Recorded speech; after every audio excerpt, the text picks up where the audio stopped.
আজকে রবিবার থেকে পাওয়া যাচ্ছে না। ওর দোকানে কাজ করা অবস্থায় ওর কোনোদিন ওর যে টাকা পয়সার লেনদেন এটা সেটা ওইরকম কোনোদিন সমস্যা ছিল না।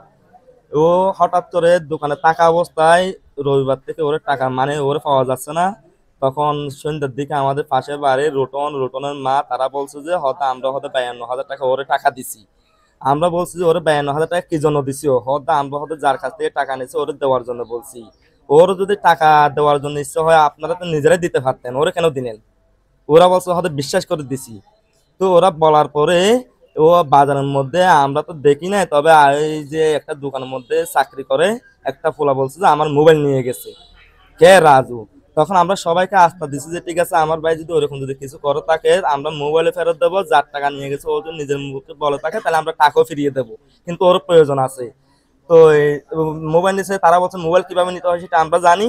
আর যারা টাকা নিচ্ছে তারা বলছে যে হয়তো আমরা হয়তো যে রামু কসবার লোক দিছি ওরা হয়তো কিভাবে হয়তো আমরা টাকা নেবো না, হয়তো ওরা মাইরা ফেলবো যে হয়তো একেবারে। দেখ আমাদেরকে সরাসরি বলে দিচ্ছে রোটনের মা। আর এবং রোটনের সাথে পাড়ার আরো কয়েকটা মহিলা জড়িত হইয়া আমাদের জন্য সত্যতামূলক ভাবে আজকে এই ধরনের বড় একটা ষড়যন্ত্রমূলক ভাবে আমাদেরকে আজকে এত ধরনের ক্ষতিগ্রস্ত ফেলাই দিচ্ছে। এটা কিন্তু আমি সঠিক বিচার চাই। এটা কিন্তু আমি সরকারের কাছে সবার। ওরাই মারছে, রোটনের মা। আর যে যে মোবাইল নিয়ে গেছে, যারা মোবাইল নিয়ে গেছে তারাই তো বলছে হয়তো আমার মোবাইল নিয়েছে, আমরা বলছি ঠিক আছে মোবাইল যদি নিয়ে থাকে আমরা মোবাইল দিয়ে দেবো, সমস্যা নাই। তবে ওরা বলছে ওরা আর কত বেশি কিছু বলে নাই, হ্যাঁ। তখন যে রোটনের মা তারা সরাসরি বলছে যে হয়তো ওরাই হয়তো যেখানে পাবে আমরা হয়তো মানুষ দিয়েছি মেরে ফেলা হবে, ওরাই মারছে আমার বাইরে। আমি সঠিক বিচার চাই। এই বিচার কিন্তু 100 কিন্তু আপনাকে করে দিতে হবে। রবিবার সন্ধ্যা থেকে মানে ও টাকা নিয়ে নিখোঁজ। এরপর থেকে আমরা আর আমাদের পার্শ্ববর্তী একজন মানে টাকা ও নিয়ে দিচ্ছিল একজন দোকানদার থেকে কাকু বাজারে।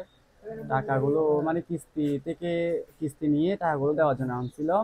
ওই রাজু বলছিল যে মানে টাকাগুলো ও যখন এনে দিছে ও দিয়ে ওর হাত দিয়ে দিবে, ওইগুলো নিয়ে মানে ওদেরকে না বলে টাকাগুলো নিয়ে বের হয়ে গেছে। এর আগে কিন্তু ও মানে আমাদের দুর্গা প্রতিমার ওখানে ছিল, ওখানে কাজ চলতেছিল যে মানে আমরা লাস্ট ওকে ওখানে দেখছি ও টাকাগুলো নিয়ে চলে গেছে। ওদিন রাতে যা গন্ডগোল হয়েছিল আর কি ওদের বাসার লোকজন নিয়ে, ওরা যখন টাকা দিতে পারে নাই ওর ওই লোকটার কাছে হেনস্থা হয়েছিল। ওরা বলতেছে এই সে করবে, মানুষ বলে তো আর মানে আমাদের পার্শ্ববর্তী গোপাল ধরের স্ত্রী আর ওনার ছেলে বলতেছে মানে ওকে ফেলে বা ওকে এমন সেমন করে মারবে এরকম বলছিল।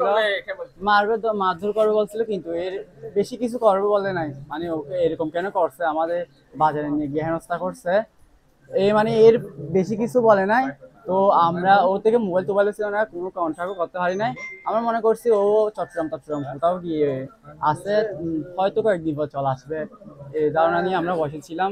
বাট আজকে কিছুক্ষণ আগে ওই আমাদের পাশাপাশি একজন মোবাইল থেকে দেখছি মানে ওর ছবি, তখন আমরা ওটা দেখে টানে আসছি।